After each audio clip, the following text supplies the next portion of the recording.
You're listening to Excellence Above Talent, a podcast where we have the hard conversations about the lives of men and what leads us to achieve greatness and suffer defeat.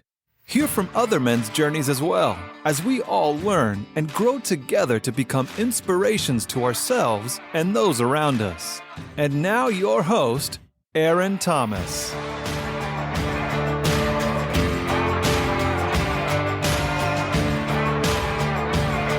All right, what's up, my beautiful people? Aaron Thomas with Excellence Above Talent. I am here with Brandon and Andy. I want to say Brandon. I'm not sure why I wanted to say that. Everybody does. Two guys that I've gotten to talk to over the course of a couple of months. We haven't really known each other for a long time, but I see these guys out in the community and they do amazing things. So I want to jump on and just kind of have a conversation with them. This is a spare of a moment. I'm just going to put them on the spot, but do you want to kind of tell us a little bit about yourself? Yeah. So my name is Brandon. I'm 22 years old. I was not born here, but raised here in Odessa. I've been here 90% of my life. Currently, I'm here at the church, serving as a youth pastor. Also as graphic designer, different things, just different aspects. Anywhere really I can serve. But I'm just here doing whatever I can to help not only people but myself, and just kind of learn stuff. I mean, as a younger man, it's a lot of learning as I go, a lot of trial and error. So that's what I'm at. So my name's Andy. I currently serve here as the kids pastor. I'm 35. Been married 15 years. Got 2 girls, and life is good. Awesome. You're 22? 22. Yeah, I did not know that, man. That's why I didn't know the church was. Exactly. I was wondering, that's why I didn't know what that was. What is that? What is that? I'm like, wait, what? How do you not know what this is? I was like, it kind of looks like the ones that charge Android phones. Yeah, it's just a little bit bigger. Oh, wow. That's why. That is why. I feel like a lot of people, I don't think they get surprised, but it's just kind of, when people figure out my age, it throws them off, especially when they realize that, me and Andy are always hanging out. It's we're pretty different. Yeah. I'm barely getting married in April. I have no kids. I have a dog. Yeah. It's about it. Yeah. And then Andy's has a house and a mortgage and all that stuff. Wife and kids. Kids and 401ks and I think that's what makes it fun, though. The different worlds, It's totally different. That's awesome. So, man, we're just gonna jump into it. This podcast is about men's health, mental health, and there's an issue that people are afraid to talk about, right? Men commit suicide 3.5 times more than women. Mm-hmm. And that's just, to me, that's crazy. I've known, men, the guys kind of from the Army that, we saw some things, some of them didn't make it. They made it back, but they lost the battle mentally to suicide. And so that is, the first question I want to ask y'all is, why do you think, the suicide rate is so high amongst men? And what are some things that you feel like we can do to kind of help that? I'll take it. I feel like more than anything, there's probably a lot of things that contribute to that, sure. Right? But I think the main one that I can think of is probably pride. Okay. Yeah. I think that as men, we have issues looking weak. Right. So with that comes not being able to ask for help when we need it and be vulnerable. Right. Gotcha. Especially as a married man. Yeah.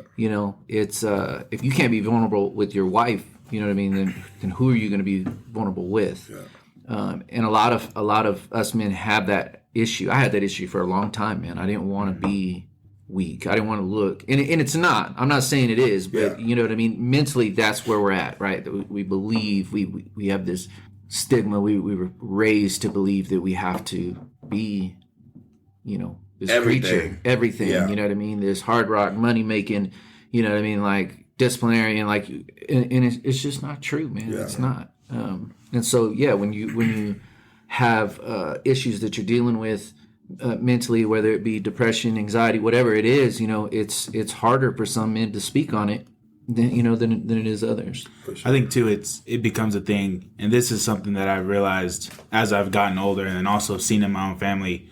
A lot of times as men, just with the pride thing, also whenever you become a head of a household, my dad always taught me, and it was hard to kind of unlearn, and to an extent I still do it, but my dad, I was always taught, as long as everyone else is happy, that's all that matters. It doesn't matter if you're happy, as long as everyone else is happy, that's good. For sure. And so I think that's something, and I'm not saying that that's not important. I think it's important as a head of a household to make sure everyone's doing good and happy, but I think it's just as important to make sure you're happy as well.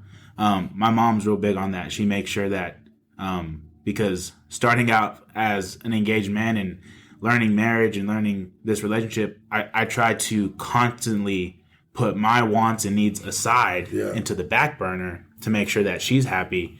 And I'm learning that if I keep doing that, then eventually it's going to catch up to me. And it's and then you're going to be like, nobody cares about me. For sure. And then you feel alone. Yeah. And it's a hard thing. I also think it's really hard to, with the pride thing, there's such this bad stigma around therapy and help and things like this that people made it seem like you only go to therapy if you're like extremely messed up. For sure. And so whenever stuff like that happens, they get to the point and they're like, I didn't even know. I think that's a big thing too. They hide it. And then it's to the point where people, you hear all the time, they're like, I didn't even know he was depressed. He seemed happy all the time. Yeah. It's just so hard to talk about those things without making it seem selfish, which I think being selfish is something that obviously in moderation, but people need to be selfish, especially men, and say, hey, like, I care about the people in my family, but also I need to care about me. Because if you don't care about yourself, then it doesn't matter. It's one of those things, you hear it all the time when you go to the airports and you get in a plane and talk about if you have a kid with you and the mask drop down, put it on yourself first before the kid. Because if you put it on the kid and then you end up running out of air, what good is that kid now? He has nobody to watch over them. So I think that's a big reason why. 20? Like that. You say you 22? 22. That boy speaking out hot fire. Okay, man. So something that I think that when you talked about pride, I think pride stops growth. For sure. And I think and I've been in the mindset of like, just wanting to give up and quit. As a man, if you're not growing or if you feel like you're not evolving or moving forward, then what's the point? Yeah. And I think that's something I haven't really thought about, but I think, if you can, put the pride aside and allow yourself to grow into being the best possible person you can be, then it just benefits everyone. I think it goes so much further than, the main mental things that we think of. Like when we think about mental health, we think anxiety, depression, right? Sure. We think about all these things, right? But I think it goes so much further into who people are in general, right? Yeah. You remember what it felt like the first time you ever walked into a CrossFit gym? For sure. It's intimidating, right? 100%. Because everybody else is, they're dropping weight, man. They're throwing weight. Yeah, they are. And you're over here like with the trainer bar, you know what I mean? Like they give you a PVC pipe, and you're like, okay, this is embarrassing. Okay, yeah. So I mean, you're automatically, here comes your pride wall. Mm-hmm. It goes up, and you think, man, I can lift that. You know what I mean? Like I can do that. You know what I mean? And so it's hard to put that aside. But once you did, you know what I mean, and that growth starts happening. Like you said, it stops it up to that point. Because it could have stopped you altogether, right? You could have been like, this is dumb. I ain't coming back. Yeah. But it didn't, right? So it takes a certain, I don't want to call it mental toughness, but you know what I mean? Like, it's hard to set that pride aside. For sure. But I mean, it is a mental toughness.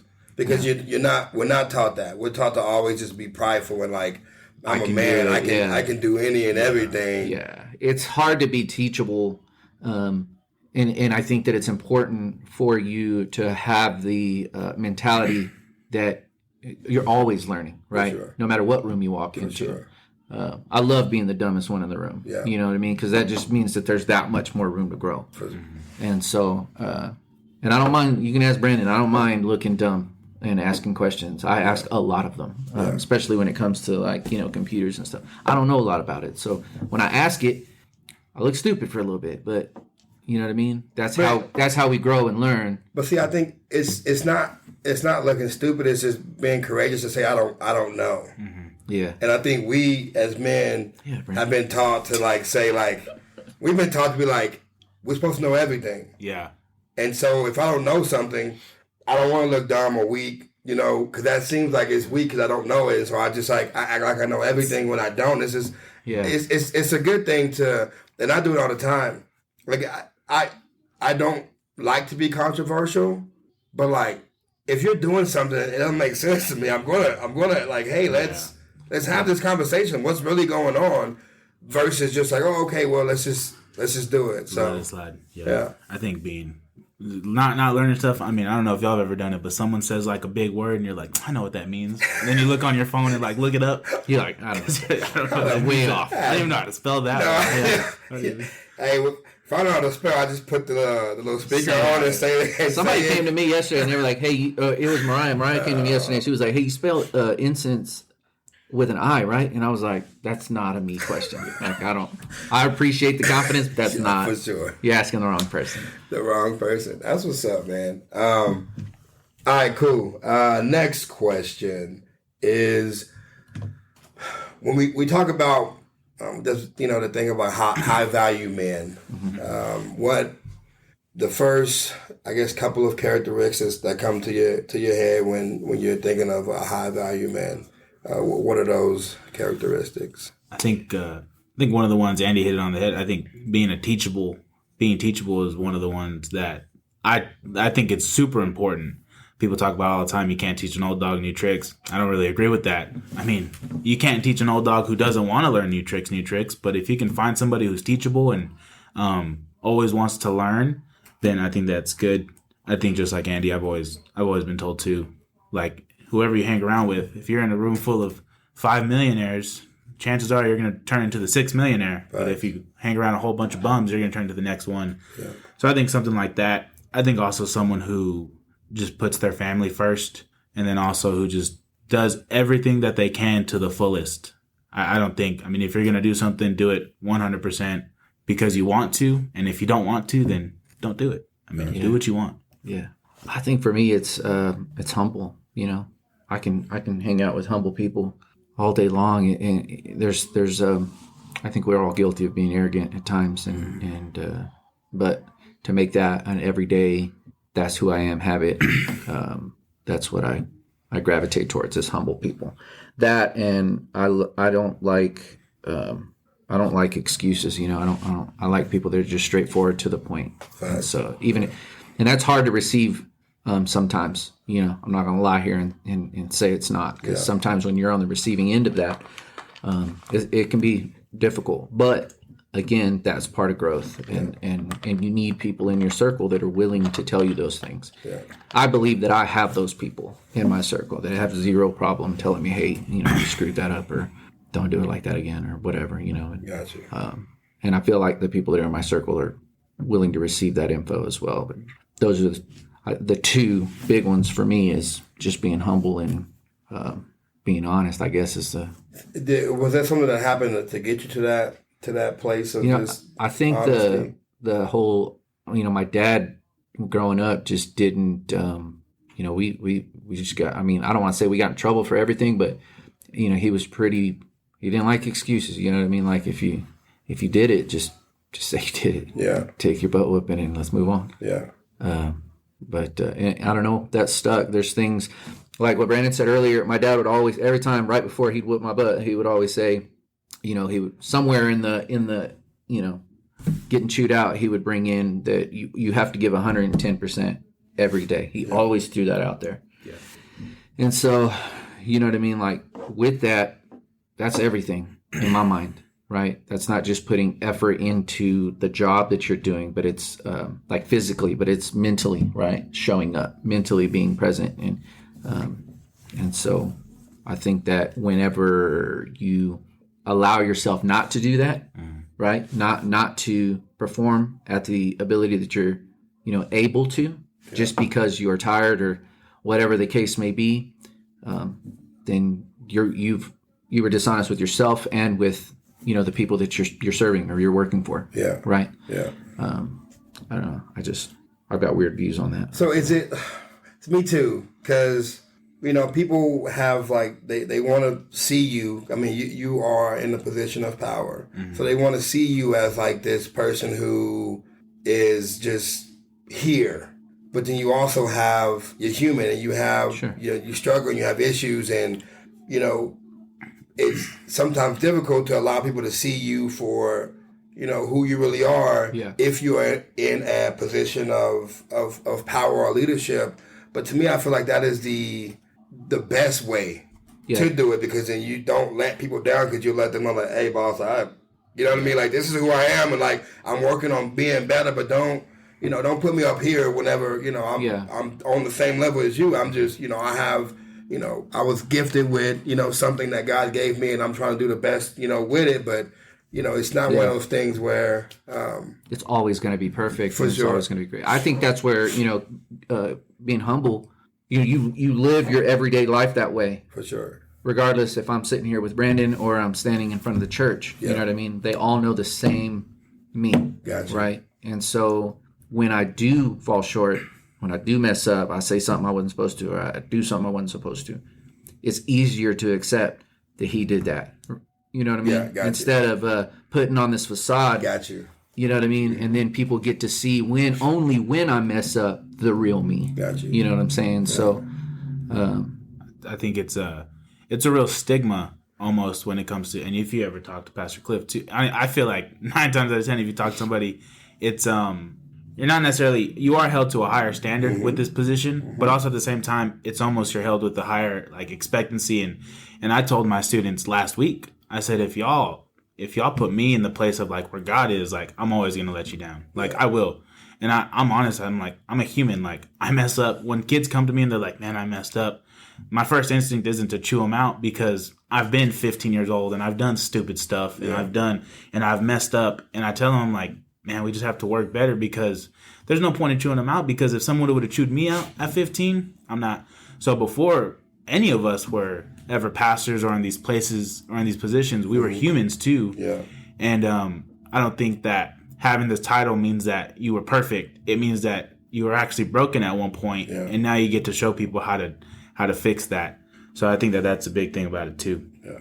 God sometimes it's a funny thing, because I'm pretty sure in the beginning, I don't know if I tried to run from like that calling of like being and I'm like no, you're running from it, but I think God is like, there's more in you that I want you to do, and in order for you to do it, you have to be put on this platform.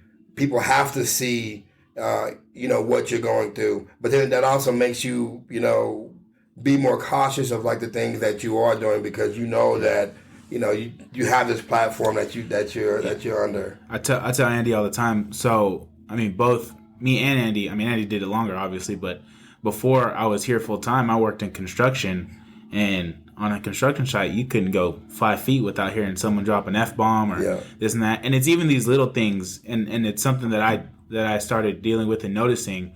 But especially when I came on here, even when I met my fiance and started just kind of getting more like 100% committing myself to this church, I would find myself like saying a cuss word. And again, it's not that big of a deal to a lot of people, but partially I would be kind of convicted. I'd be like, wow, I mean, that was unnecessary. Yeah. Like I could get the point across without dropping an F-bomb halfway through. Yeah. And I think it's what you're talking about. It's those little things that it's not that we're trying to be religious, or we're not trying to just be like, oh, we don't do that. But sometimes Pastor Andy said that at the worship conference, Matt Gilman said that it's the little things. Like sometimes it's the little things that stop you from growing. Yeah.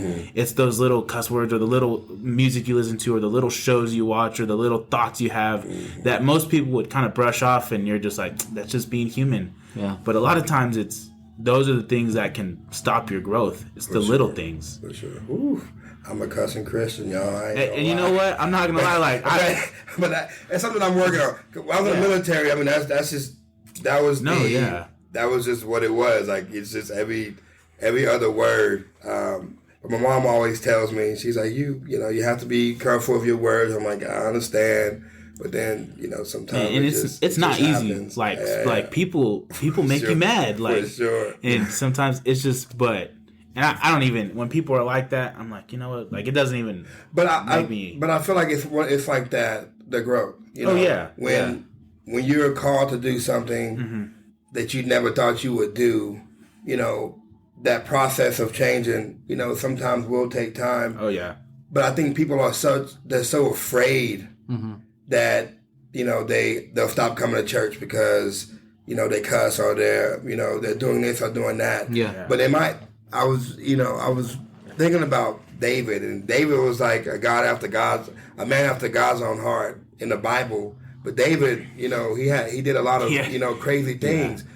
But I always question, like, how is David a man after God's own heart whenever he did, the things that he did. Yeah, I mean. But I feel like he prayed on Saturday, right? Yeah. But he still showed up Sunday with that same, like, just trying to figure it out. Yeah. And I think people get, like, afraid of, well, people are going to look at me or they're going to judge me. And so I'm just showing up and being like, it's between me and God and not me and y'all. Right. I think it go back to, I know, like, y'all are the big CrossFitters and stuff, but even just, like, working out in general, like, people do the same thing. Like, you go in places and you feel intimidated because you feel like everyone else in these chairs has their life together and feel like they're all good, and as if not half of them were also out at the clubs last night, the night before. They're struggling just as much. And it's just hard, and David's a good example. And if you look at anybody in the Bible, a lot of the people that God used to really reach people had a bunch of issues. I'm talking mental abuse, physical abuse, adultery, murder. Yeah. Like, literally, one of the guys, like, he would kill Christians. And God still used him. So I think that's one thing that a lot of people discredit. They feel like they're unworthy. When in reality, like, that's not true at all. Yeah. I think that certain people are just better at hiding the things that they do. For sure. Better than others. It comes down to character, right, at the end of the day. That's just, I've always tried to be as genuine, with people as possible. And again, I'm not always won that battle, you know what I mean? But I feel like when people know when they talk to me that they're talking to the real me, right? Yeah. The one that will chew you out, call you out, cuss when I get mad, you know what I mean? Like that's just me. That's who I am. It's not. And again, I'm the no excuses guy, my own brain. So I hold myself to a higher standard than I would with most people. Yeah. Because that's a standard that's just so difficult. I just feel like it's hypocritical for me to call you out on it if I'm not. Yeah. Right. So, I don't want to be a hypocrite, right? So if I can't say, Brandon was late this morning, and I was too, you know what I mean? I'm gonna call Brandon out. He wasn't late this morning, but I call. You see what I'm saying? Like, I just can't. We know because that's one of y'all pet peeves. Well, that's more than me. I sometimes struggle with the late. I'm not gonna lie. Okay, yeah. I'll be rolling in sometimes a minute after. Pastor Andy and Pastor Cliff. Don't be late. Their thing is the late thing. It is a pet peeve. It's a strong pet peeve. It's a strong. But you know what? I'm gonna tell you this: being friends with them, it holds me accountable because I'm like, golly, if I'm even 2 minutes late, I'm gonna hear it. You know, crazy. I'm late most of the time, but when I look back at it, I'm just like, bro, like. You just like sat there for that extra 10 minutes. No, you just could have got in the car and drove off and got there on time. It's just one of those like. And I've learned with Andy. That's why at some point I don't even try. I don't make excuses no more. I'm like, I was late. I dropped the ball. I was taking my time. I didn't really think that hard about it until I worked for Habitat for years. Yeah. Right, and my boss was like. Real big on it, right? Like, be on time, be early. Like, why weren't you here 10 minutes? Like, he was that guy. And at the time, I wasn't good at being early or on time. Yeah.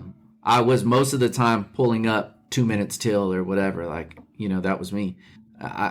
As I got older and kind of moved up, I had a guy that we hired. His name was Spencer. I remember him, and he said that he would always show up to the shop. He'd be there like 20 minutes early.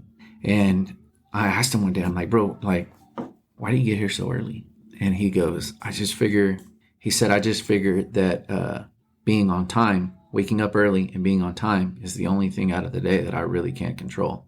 He's like, and it's effortless. Yeah. And I was like, huh. And at that point, it started to really sink in. I'm like, That's a good okay. point. That is So a then very good point. it got to me How did thinking, you say that? I gotta be on time. I was in charge, right? Yeah. So that's when it clicked. I'm like, okay, I can't sit here and chew these dudes out for being late if I'm pulling up. So then, you know, it didn't happen right away. But, you know, soon, here I was 20, 30 minutes, you know, early to the shop. Yeah. Drinking coffee, waiting on people to get there. You know what I mean? Because I didn't want to be a hypocrite chewing people out for being late or not being early enough, right? If I wasn't doing it. So That's a really good point. I want to backtrack. You talked about being humble a few times, and so I kind of want to get your definition. Like, what is humble to y'all? What does that look like? You know, for me, I think it all goes back to honesty, man. I think people that are just honest with themselves, if they can be honest with themselves, then they know where they are in life. For sure. They're not going to lie to themselves. And, you know, you've seen like people that are ballers on credit, right? For you know sure. what I mean? They look the part. They got everything. They got the car. They got the nice clothes, the name brand stuff. You know what I mean? And nothing wrong with that. I'm not saying there is, you know. If you there is if you got $0 in your bank. you ain't got no money in the bank, you know what I mean? Yeah, You're just playing the part, keeping up with the Joneses. For sure. That's a problem. Yeah. What I'm saying is, like, if you can afford that lifestyle, you know, you got them deep pockets, you know, and you work for that money and you want to have nice things, do it. More power to you. I think that when people are not honest with themselves, that's when they start building this facade that people see, right? Yeah. So for me, you know, humble folks, typically, most of the people that I admire, you know, that are humble, they got good character. I mean, truthfully, they have it in the bank. Yeah. You just wouldn't know it. You wouldn't know it. I don't mean they're walking around with holes in their clothes and stuff. You know what I mean? Their family's got it together and you know, they've got it together, but they're not flaunting it. You know what I'm saying? So I think for me, it just goes back to when I see humble, I think honest. Gotcha. Yeah. I think I'd have to agree. I think being humble and just having a whole bunch of humility. I think even being humble is one of the things that, like he said, he does. Like, just honestly being like, man, I don't know what I'm doing. I don't know what I'm doing. Sure. You're better than like telling somebody like, I'm man enough to say, hey, you know how to do this better than me. I need your help. I think it goes into a lot of things just like that, making sure that you can check yourself mentally and be like, bro, like, ask for help. Yeah. Ask for help. You don't got it. Because again, a lot of us are like, I got it. No, you don't. Yeah. Like, just ask somebody. And I think just being humble is just being able to admit that you're not the best at everything. You're not. Learning how to say, I don't know. Yeah. You know learning what I how mean? to say, or learning how to say, I need help. Like just, again, and I think that goes into honesty. It's the same thing. Be honest with yourself. You can't do it. Yeah. You don't know how to, and you won't. You'll mess it up if you do. Yeah. My life is, I could probably write a book or a movie. It's been just crazy. Mm-hmm. But listening to, I listen to a lot of Jordan Peterson and Jocko Willink and David Goggins. And over the past, I would say 3 years, it's really been owning just who you are, being 100% accountable. Like Andy said, making zero excuses. Mm-hmm. I live by the philosophy that everything is my fault. So, like, if anything bad happens, I can always go back to, like, that conversation. Mm-hmm. If I would have said this, or if I would have said that, or if I wouldn't have acted like that, then it wouldn't have went down this trajectory. So I never waste my energy on looking for other people as to why I am the way, I am. It's just, it's a level of freedom that I never thought I knew I needed, but it's something that I cannot live without now, because it's just like, if you see me, this is it. You know what I mean? There is no faking and shaking. I'm not trying to act like, something that I'm not, because I've already done that, and that crap don't work neither. And so it's just, just very intentional with just being me. And I think it's super important. Yeah. Super, super important. I think that's why I I love team sports. I love anything fitness, right? Mm-hmm. And for me, I feel like it always goes back to that. Yeah. There's no room for lying. Yeah. You know what I'm saying? Like, you can walk into a gym or you can walk onto a track and you can tell everybody, hey, I can run this fast and I can lift this much. But listen, if you can't, they're going to find out real fast. Real quick. You know what I mean? Like, there's no, you're going to be put to task. Yeah. Pretty quick. For sure. And so if you are lying, you're exaggerating, you know what I mean? They're going to see you for who you are and what you're doing. Yeah. And I love that, you know, because it's an accountability check every time you walk in. Because sometimes you lie to yourself and you're like, oh, yeah, I can lift that. Yeah. You start the workout with a lot heavier weight than you should. A lot heavier weight than you should. And it just don't work out. That's, talking about being humble, CrossFit humbled me for sure. Mm-hmm. Because I was already like a pretty, solid dude. But if you don't know the movements of some of these things, then you just can't lift that much weight. Yeah. And when I first walked in, I'm seeing these dudes, they don't look bigger than me from like the eye test. The muscles, I mean, it's like, oh, okay, like he's got 35s on. I go throw 35s on. This is a 10-minute workout. Yeah. And then 2 minutes into it, it's like, well, that was a stupid. Yeah. You know what I mean? Yeah. Because now I'm struggling. My man over there just, tapping and going. I'm just like, bro, what are you on? You know what I mean? But it humbled me to be like, you know what? Like, it's 100% okay. Yeah. To get the training bar and just work out with that bad boy. Get the 5 or 10s and try not. The goal is to get a workout. Mm-hmm. The goal isn't to try to like just outlift everybody. Look big. You know what I mean? Well, like, we're not competing, right? Yeah, for sure. It's not competition day here. For like, sure. We're training. Yeah, you want to get better. Yeah. Yeah. And so it's it's different. I love that aspect of it though. For sure. Even with running, you see people. I run with a variety of people, right? And some of them are older, some of them are younger. But man, don't underestimate nobody. For sure. Some of these older folks, they got it, and when they want to, when it's race day, when they want to get to it, they can move, man. For sure. And they can hold that pace. Yeah. And yeah, it's difficult to keep up. We had a basketball talking about don't underestimate people. We had a basketball tournament for Hope Alive. And That's fun. I talk trash. Like that's just one thing that I do. I will talk, and so I'm telling everybody we're going to win a championship, and we're going through it. We have a squad, and we're making it happen. In the championship game, is it Javorian? Jaravian. Man, well, all I'm gonna say is, man, like 24 points. Like the very first time he got the ball, he blew by me. I was like, oh man, I don't know. Man, you talk about. I was trying to get people, but the crazy part was didn't hear nothing from the whole tournament. Didn't play. I mean, he was more passing the ball, but when the championship when it came to it, yeah. And then he said, well, it's because you were talking. I'm like, man, no, and you know what? Shut up. It wouldn't have been so bad. I remember saying that. He had 24 points, and I mean, it was 27-26. Like, we barely lost, but it was one of those things where, like, he had all the points, and I was just like, well. I remember we were sitting there, like, reffing and judging and playing the music, and I was like, I just remember seeing him, like, you literally saw him turn on, like, a different mode. Oh, yes. And the second he got hot, he hit 1-3, and that's when he started talking. I think that wow. I love seeing people get in their element. For sure. Right? Oh, yeah. And for sure, when that game started, yeah. I saw, okay, so, like, I don't remember who it was, but somebody was on his left, and somebody was right here on his right. And he looked straight the whole time. He had his arms out, like he was guarding someone in front of him. Nobody was in front of him, though. Yeah. He was waiting to see which way the ball was going to go. Yeah. And once I started, like, noticing little things like that, like where he was looking, it looked effortless to him. It was like a you know second. What I mean? Like, it was effortless, man. Yeah. And he was just like sinking them like nothing. And I was like, bad. Didn't look like he was out of breath. I was like, this guy.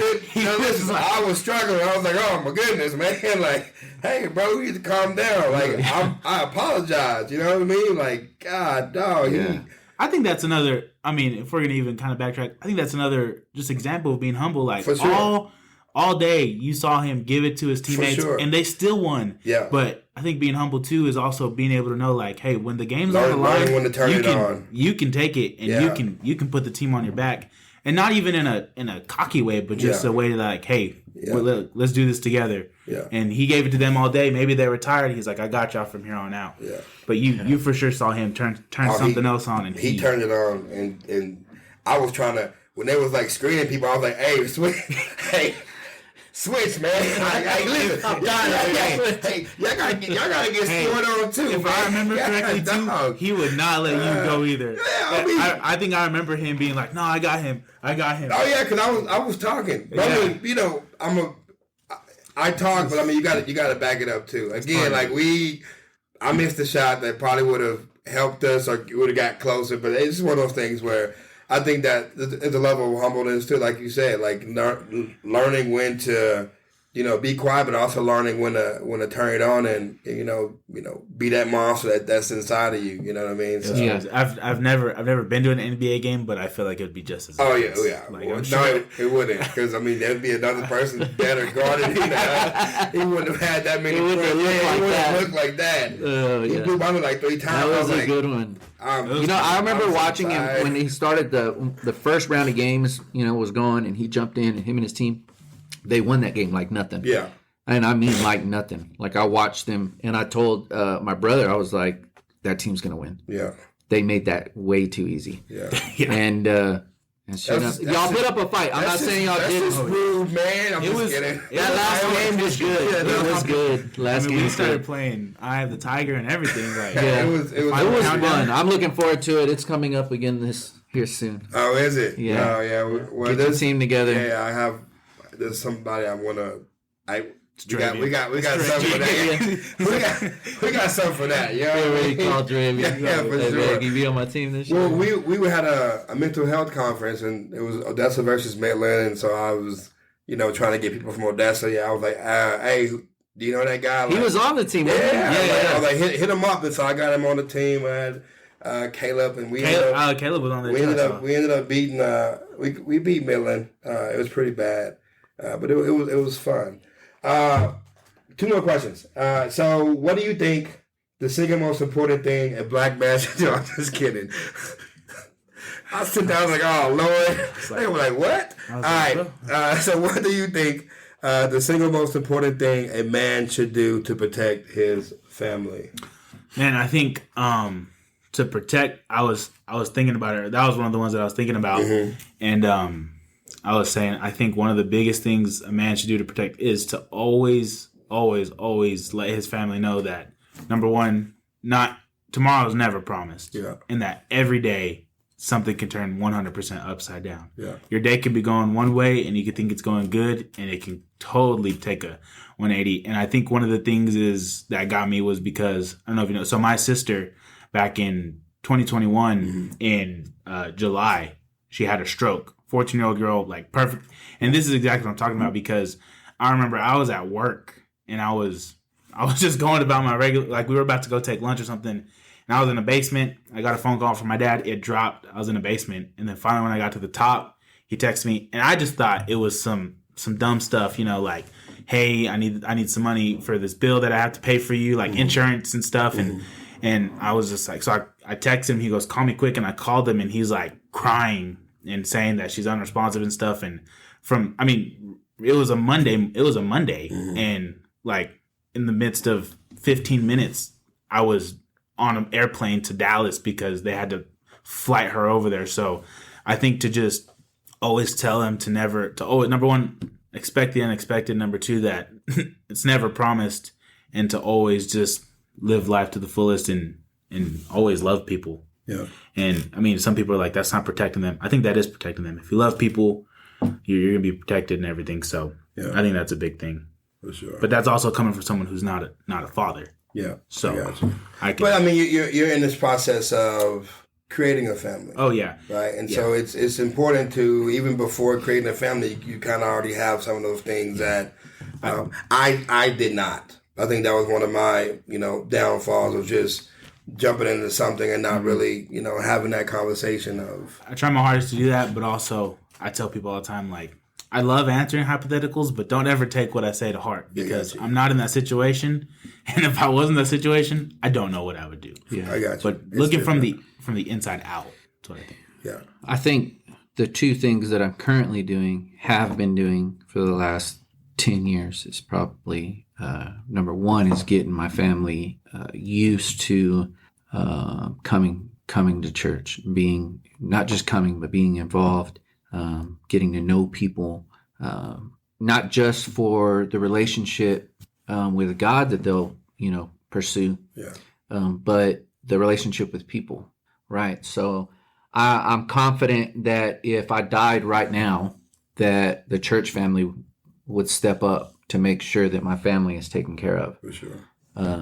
And that all the arrangements get made, and you know what I mean? Like, I could die right now and be good knowing that. Yeah. The second thing is the nothing comes for free. My dad always drilled that, nothing comes for free. So we have to get used to working for what it is that we want. And we can have it all. We can have anything and everything that we want. We can be what we want, but we can't do that if we're not willing to work for it. And so, teaching that to my 12-year-old, and even starting now teaching it to my 6-year-old, it's important. Like, I'm not going to just give you anything. Yeah. You're going to earn it, and sometimes that's earning it in the way of good grades or whatever. You know what I mean? I don't accept C's in my house. Yeah. It just doesn't happen. If it does happen, somebody's getting grounded and we're taking things away. Like, I'm very strict when it comes to grades. Gotcha. You know what I mean? Like, and so if all that stuff's taken care of, my 12-year-old, she takes care of business. Her grades are good. She does her chores at the house. She can pretty much have whatever she wants. Yeah. You know what I mean? I ain't gonna let her go wherever she wants and dress however she wants. I'm pretty strict on that too. But you know what I mean? She wants the new Xbox, she can have it. But again, you're gonna earn it with this stuff. And the minute that you drop the ball, all that's coming back. Like, you don't know none of it. I'm taking all of it if that's the case. I got 2 B's and 1 A for my semester, man. I want a new Xbox. Yeah, I was about to say I want a PS5. I'm just kidding. It's got to be majority A's. Okay, my bad. 2 B's. We can do better than that. Come on now. You get the 360 for 2 B's. I'll step it out and get you the Xbox One. I'll get you the Xbox One. The Xbox One. Okay. All right. You have to go at 12? Yeah, you had like a lunch deal, right? No? Okay. So we talked, you said love. I like to hear people's definition of what love is. And so what, how would you define, love in your words? Man, I think, so actually I was on Ed Mew's podcast about a year ago. Okay. And he kind of asked the same question. And I'm going to tell you right now, my answer is totally different. Got you. Because, I think that's one thing. Number one, and I think this is part of it, I think love is ever changing. Yeah. That's one thing that I've been super blessed. Like, everyone talks about, just you, man, you're saying a lot of good things. A lot of it doesn't come from me. It comes from this guy right here. It comes from Cliff and Andy. And that's why I like to surround myself with people not only older than me, but just wiser than me, period. Yeah. Because one thing Cliff told me that I keep with me is the only thing that will never change is the concept of change. Yeah. Everything's always changing. For sure. Everything. And I've taken that into my relationship. And there was even a point in time where we had a conversation, and it was honestly an uncomfortable conversation. And she was like, do you feel like I love you any less? And I said, no. I said, but I do feel like you've changed the way that you show your love. And I think that that's something that love is ever changing. It's not always, and Cliff said it, she's not always going to like the same color flowers that she does today that she will in 15 years. Yeah. And I don't know if Andy can attest to this, are y'all different than y'all were when y'all first? Oh, definitely. And it's just, it changes. So I think love is, to me, to love somebody is to be willing to accept the change. Not only accept it, but embrace it and still love them the way that you love them, even though that they're changing. And don't get mad and be like, well, you liked this last year. Yeah. It's not always going to be like it was. Yeah. And that's one thing I'm slowly learning, that love is always going to change. For sure. But that doesn't mean that they love you any less or they don't love you anymore. Yeah. It just means that it's a different way. Man, I was, one thing I would, tell you, because you are, about to embark on that journey. Was married, divorced. One thing that I wish I did better was every 6 months check in. Yeah. Like every 6 months check in and see, how she's doing or where she's at, because it's always going to be different. Yeah. Each 6 months is always it's not going to be the same. And so like, different love languages and things of that nature. Like every, 6 months, like, you sit down and you just kind of check in and you have that conversation with her about like a life and, where she's going and, what she wants and what she's looking for. And because it just, like you said, everything is always changing. And, you get so caught up in just the movement of just, you got to go, take care of your family and do this and do that you forget what's really most important. And that's, cultivating and creating that relationship forever. I mean, that's essentially what it is. Marriage is forever. And so you have to constantly be doing that, because if you're not, then one person or both people are going to be missing out on something that they need, right? And people just don't walk around and just talk about what they need. Sometimes, especially as men, if you sit me down and we talk, I'll tell you what I need. But I'm not going to sit. I'm not going to tell you anything unless we have that conversation. Yeah, for sure. And so it's super important just to check in constantly, because like you said, it's always changing. On that note too, I'll piggyback on that. One of the biggest issues that me and Chloe, my 12-year-old, have is that she doesn't get that when she's grown and gone. Here in 6 years, I keep telling her at 18 she's gone. Here in 6 years, when she moves out of my house, and when Emery gets old enough and she moves out of my house, then me and Steph are still married, right? And so when I take these vacations and when we go to dinner and we do these things and we don't bring them, that's on purpose. Yeah. You know what I mean? Like I couldn't afford not to. It's not that. Yeah. It's not that I don't love you and I don't want you to come. It's that my marriage comes before you. Yeah. And that may seem messed up to a lot of fathers or a lot of people, but it doesn't. My wife, is going to be my wife when they're off on their own life. And I'm trying to teach them to be independent, right, to the point where they don't they see past Midland, Odessa. Yeah. Right? Yeah. This isn't, growing up, this is all I knew. It's all I saw. And, we took little trips and stuff. But the thought of, I'm going to move didn't really start to register until I got older. I'm trying to teach that now. Start looking outside of this box that we live in, because this is a different beast of a box. I asked elsewhere. I asked Chloe where she wanted to go to college, and because that's not optional either. Yeah. You know what I mean? So I asked her where she wanted to go to college, and she told me she wanted to go to Penn State. She just threw it out there, and I was like, okay, Penn State. All right. I said, where is that? And she goes, I don't know. And I was like, okay. She probably likes the colors. She likes the blue and white. I was like, I promise you, wherever it is, I don't care what college it is. Yeah.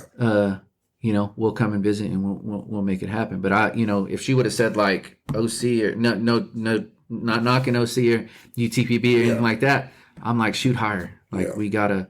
And again, that may hurt somebody's feelings, but I want them to branch out and go. Yeah. Me and Steph, we're taking care of what we need to take care of to make sure that we're strong whenever that happens. Yeah. Because it's going to be hard. Yeah, right? For sure. It's going to be hard. My point is, you've always heard people say like, never stop dating and stuff like that. It's true. Yeah. It's true. Yeah.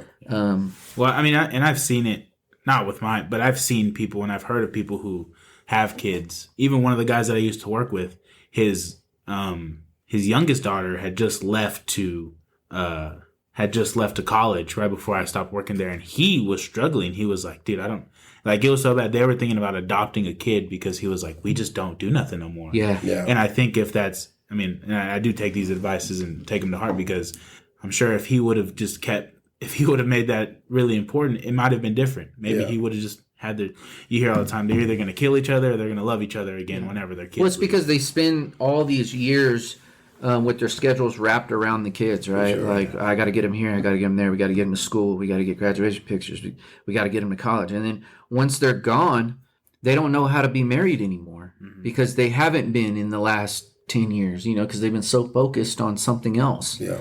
I can't remember. I think it was I read it. It was in a book, and but he was talking about how divorce rates spike after the kids go. Yeah. You know what I mean? Because and that's just it. They don't know how to be together without the kids. The kids create like a buffer, right? Yeah, for sure. I don't want that for my marriage, man. I need to make sure that my priority is to make sure that we stay close and we stay doing the things that we were doing when we first got together. You know, the adult things that we were doing when we first got together, right? Sure. You know what I mean? Like, I'm not letting any of that stuff go. That's what's up. And so kids don't like it sometimes, I'll tell you that much. And that's a battle that you have to like be like, you'll get over it. Like, so I like that. So you're talking about priorities. And as a man, the head of the household, can you kind of like list your 5 like priorities? You know, it's just, you know, mine now, you know, growing and living and just figuring out life, mine now would be, you know, God, myself, then, you know, it would be my wife and then kids. yeah, Right. And then, you know, the job or career that I'm at. sure. Because it's just, you know, if I'm at a job or a career and if I die, they're going to get somebody else. And I want to make sure like, you know, those are like my priorities now. Man, you know, I think that's spot on. Yeah. I really do. Even for me, making sure that, you know, obviously, you know, God's at the top of the list. sure. I got to make sure, you know, as a number 2, I got to make sure that I'm strong, mentally, physically, that not physically strong, right? But like, I'm not going to die because of heart disease or something like that, you know, because I can't stop the way I'm eating or I got diabetes or whatever, you know what I mean? Like, I need to make sure that I'm going to be around. I'm do my part to make sure that I'm going to be around for my family, right? Making sure that my wife is taken care of and both mentally, spiritually, and I'm doing my part to make sure that she feels good about herself and where we are as a couple in our marriage. And then that way together we can parent and we can make sure, because we have a balance. I tell you that right now, you know what I mean? She's more the compassionate type, you know, and I'm strict and the disciplinarian. And so, you know, 4 is kids. And then, wherever I'm working career wise is always 5, you know. Gotcha. That's something that I had to learn, you know, because work was always, you know, early on in our marriage, it felt like it was number 1 for some years. Yeah. And I had to learn that, you know, money's money. It comes and goes. You know, the more you make, the more you spend and all that stuff, you know, and it's just not worth it a lot of times. Because man, so let me just say this. So when you say that, when you flip it upside down and you make your priorities like work and then wife and then kids and then everything else and it's you, the pressure it creates. Mm-hmm. You know, that's, you know, I'm always trying to figure out why men are putting a gun to their head and pulling the trigger, or, you know, and sometimes I don't even think about it as that. I think about it as you're drinking until you die because you don't want to deal with the thing that you're dealing with, the drugs. And so it's not just, you know, physically. Sometimes it takes a long time. It might be a slow death, but you're still going to you're still killing yourself. But I can just see, like, if you have it inverted and you're carrying all that pressure, and then God's not even in the picture on top of that, you know what I mean? Mm-hmm. And if he is, he's like sprinkled in and out, you know what I mean? But all that pressure that you feel like that, I mean, you would feel hopeless at some point if you don't have that structure or you know, God, you know, kind of helping you carry that burden and that weight, man. I think it's a hard thing to dig yourself out of. For sure. When you're there. It's something, you know, suicide is something that, I mean, if I'm being real, it's something that has crossed my mind in my lifetime. You know, sure. it has, I've had them thoughts before. It's bad. Yeah. And to be in that mental space, it feels small. Yeah. And I think that's what makes that decision a little bit easier because it feels, you feel almost stuck in this box that everybody's walking by, right? And nobody's going to notice that feeling, you know, like they wouldn't even know if I was gone. You know, they'd be better off without me. That is a real and it's almost a fear, Yeah. right? I don't think we recognize it as fear at the time, but looking back, that's what that was for me. You know what I mean? It was fear. I was scared of the outcome, so I wanted to avoid it. Gotcha. And it just seemed easier for myself to, contemplate and to get yourself out of that headspace. At the time, I didn't have a whole lot of I didn't have the people in my circle. Gotcha. You know what I mean, that I have now. Yeah. And so it's I get it. It's tough. I don't have the answers on how to prevent it. All I know is, man, I screamed out, ugly screamed out. You know what I mean? It was real with my conversations with God. Yeah. I'll tell you right now, this is something that I've always dealt with. Tried to commit suicide when I was 28, pulled the trigger, the gun didn't go off. But, those feelings of not being enough, not feeling loved, just like, what is this? You know what I mean? Like you work and you work and you work and you work. And then you finally sit down and you just realize like, what is this? You walk by a mirror and you don't know who you're looking at. Just all distorted. And even when getting divorced 2 years ago, I tell you this time last year, this holiday season hit me the hardest. Where Thanksgiving I just laid in my house, didn't do anything. Christmas, same thing.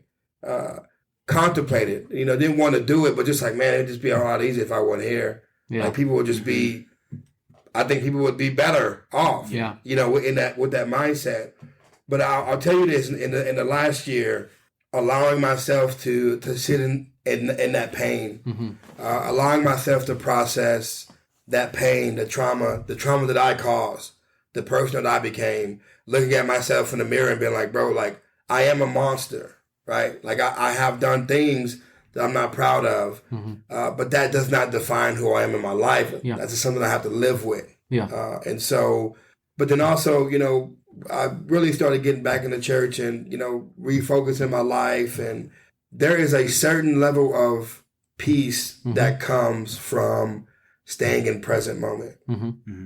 A lot of the times that I found myself jacked up or overthinking things or, wanting to not be here is because I was thinking about, past mistakes or past decisions and then future decisions I'm going to have to make versus staying in like that present moment and just focusing on what I can focus on. And because now I'm in that process of like, I'm here in this moment, there's a level of peace that comes from it. Yeah. That now, like, I have a moment with God on Sunday because I just realized like where I was last year versus where I'm at now. And I don't have a lot of people in my circle. It's just, to me, it's very hard to like, because, no one wants to be real and talk about real stuff. And so, it's hard to have like those deep conversations. But, God just showed me that you started focusing on your daily. Yeah. What can I do daily to please you? What can I do daily to give you back what you have given me? And then because of that, there's a level of peace that he has now given me that, it's a peace that surpasses all understanding. I don't understand why. You know what I mean? Like I'm not in the greatest place, but I'm not in like the worst place. And I don't understand why I have this peace, but every day I wake up, I have this peace of everything's going to be okay if I focus on, making this day the best I can make it. Yeah. And it's just, to me, man, it's just one of those things where we all go through it. We're all trying to figure it out. But, my opinion is God isn't in the past. God isn't in the future. God is in right now. Yeah. And that's the only place that I've ever felt, God's presence is right now in these moments. And with that presence come peace. And that peace, you can get through so much in your life, with that peace if you allow, God's presence to be, with you. Now, something that I have focused on more. of if I don't feel his presence, let me listen to a worship song, or let me, listen to someone speaking on something, or just let me sit down and just kind of have that conversation, because he's always present and he's always there, and you're never alone. And that's something that, Pastor Cliff said yesterday, that I guess God was like, see, I told you. You know what I mean? Like, I am Emmanuel. I'm always with you. You were never alone in those moments in life where you felt alone or you wanted to give up, and you're never alone now. And so, just keep pushing forward and, allowing me to do what I do. And that really helped me in that process of like, boom, like from 1 year to this year, and now just holding on to that promise of, I'm not alone. He's always going to be, with me. He's always going to be with, the men in life. And that has really helped me just exponentially in life. And so it's it's one of the things that I try to say all the time. If you can stay in a constant presence, for sure. And some people take that out of context. They think like you have to be constantly like on your knees praying. For sure. Like you can be in a presence of prayer and a presence of speaking to God just throughout your day. I mean, if I don't know who said it. Somebody said it one time in a meeting. They said that they start their day with a prayer and they never end the prayer. It's just their day is a constant prayer. Yeah. It's when you're going through something, because I think those things help, because when I was in those same situations too, it was a lot of overthinking. You said it was so much overthinking. For sure. The one time that I remember specifically, I was sitting there and I thought the same thing. I was like, but it was because I was arguing with my fiance, which was my girlfriend at the time. I was arguing with her, probably arguing with my parents, probably was having money problems, this and that. And I was like, you know what? This can all go away if I just wasn't here. Yeah. Like, sure. I promise you, I won't feel it. Yeah. And it's just a bunch of overthinking that gets to us. And it wasn't until, I think I was in the same boat as everyone. You get to a point where you're actually just broken. Yeah. I remember sitting on a floor in my apartment, just like broken. And I was like, I just don't know what to do. And getting into those times where you have to be in a constant presence helps. I'm not going to say, you can live like that forever and it won't affect your life at all. But even God showed me just how to deal with that internally. And that comes into actually taking care of yourself. That's whenever, times like that is whenever the me on my priorities went from the bottom to the top. Gotcha. It was, I can't be good to anyone else unless I'm good to myself. Yeah. Yeah. And if I do this to myself, what am I gonna do to other people? Like, why do I deserve, like, I can't love somebody unless I love myself first. And it was a thing that God had to show me, and ever since then it's helped. It hasn't made it easy. It hasn't made it like 100%. We all still struggle. Yeah. We all still have doubts and stuff, but those are the times that I think it's whenever it's a switch in your head where, man, when I struggle, it's time to pray. Yeah. It's time to do this. It's time to be in the presence. So and I feel exactly where y'all are coming from, because it's the same thing in both ways. Yeah. People don't say like you have to have like a hobby or something. Saturday I wasn't gonna do nothing. I was gonna lay. I was chilling. I just had like a lazy spirit. I was like, no, just go to the gym. So I go to the gym, and then boom, it took off. So I had a productive Saturday because that's a place where I can go and think and figure things out. And once you get your body moving, and you don't make those same decisions and choices that you were thinking about, an hour before. Yeah. And so that's, one thing that I've appreciated and about CrossFit and just the gym life is it gets you out of that element. Mm-hmm. You get to struggle for a little bit. Like you don't want to do it. I didn't want to go, but I knew I needed to in order to get like that jump start. And once I went, I was like, oh, okay, I'm already out. This is exactly what I needed. So now I'm out and about and being productive with my time. So. It's funny you say that though.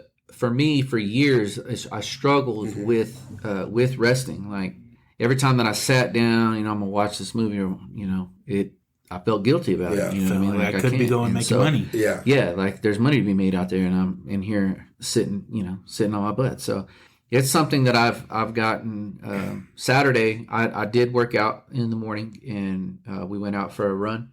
And when I got back to the house, though, it was nothing. Yeah. TV watching, laying on the couch, and I just rested. Yeah. And you know what? Thinking back on it now, I didn't feel bad about it one time that day.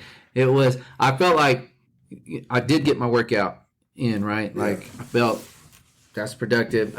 And, you know, we did some things like I needed to get tires on the truck. I mean, we did all that kind of early on, but from like noon the rest of the day, nothing. You time. It was just time to rest. And I've had to learn that rest is important. For sure. You know, if you don't, it's just, I mean, you're no good to nobody if you're running on empty all the time. Yeah. And so sometimes you have to lay down and gas up. I understand that for sure. Yeah, because it's one of those things in life. As men, they tell you to keep going and keep going. Yeah. It's like at some point, man, like I just want to sit down. I just want to relax. All right, last question is: what impact do you want to leave? Wait, did we ever talk about the love? Yeah, we did. We did love. I don't know if we did. I didn't do love. Yeah, I feel like we went off. We kind of went on a tangent. I think it's funny when you were talking earlier about. I think love is. I love looking at people's love languages, right? Because I don't believe that everybody receives love the same way. For sure. And at the same time, I don't think that everybody gives it out the same way, right? So when I think about, you know, what love is, I think outside of my household, right? I know how much I love my wife and my kids and what I would do for them. And I think that goes without saying, right? Yeah. I think about I think love, like true love is being willing and being, when you're able, being willing to stand in the gap for somebody.